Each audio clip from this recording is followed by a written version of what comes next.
ಬೇಸಿಗೆಯ ಬಿಸಿಲ ಝಳಕ್ಕೆ ರಾಜ್ಯದಲ್ಲಿ ಮೊದಲ ಬಲಿಯಾಗಿದೆ. ಉತ್ತರ ಪ್ರದೇಶದ ಮೊಹಮ್ಮದ್ ಸಮೀರ್ ಮೃತಪಟ್ಟಿರುವಂತಹ ವ್ಯಕ್ತಿ ಬೀದರ್ನ ಕಮಲಾನಗರದ NH50ರಲ್ಲಿ ಈ ಘಟನೆ ನಡೆದಿದೆ. ದಿಗ್ಗಿ ಗ್ರಾಮಕ್ಕೆ ತೆರಳುವ ಸಂದರ್ಭದಲ್ಲಿ ಬಿಸಿಲಿನ ತಾಪಕ್ಕೆ ಯುವಕನಿಗೆ ತಲೆ ಸುತ್ತು ಬಂದಿದೆ.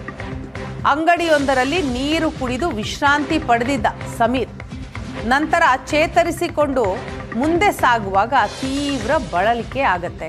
ಬಿಸಿಲಿನ ತಾಪವನ್ನ ತಾಳಲಾರದೆ ಆತ ಕುಸಿದು ಬೀಳ್ತಾನೆ. ಸ್ಥಳದಲ್ಲಿಯೇ ಪ್ರಾಣ ಹೋಗಿದೆ.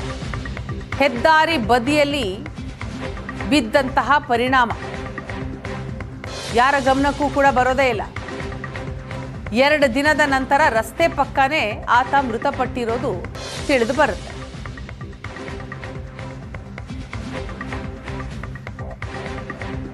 ಮೊಹಮ್ಮದ್ ಸಮೀರ್ ಮೃತಪಟ್ಟಿರುವಂತಹ ವ್ಯಕ್ತಿ ಬೀದರ್ನ ಕಮಲಾನಗರದ NH50ರಲ್ಲಿ ಈ ಘಟನೆ ನಡೆದಿದೆ.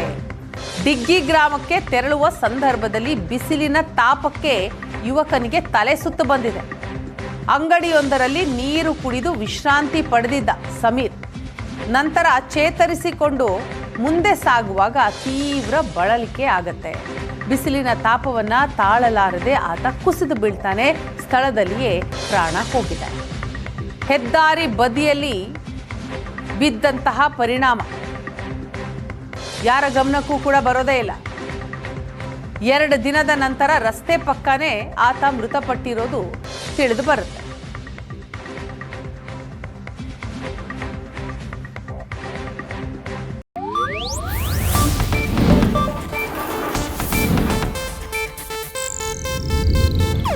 ಇದು ಏಷ್ಯಾನೆಟ್ ನ್ಯೂಸ್ ನೆಟ್ವರ್ಕ್ ಪ್ರಸ್ತುತಿ.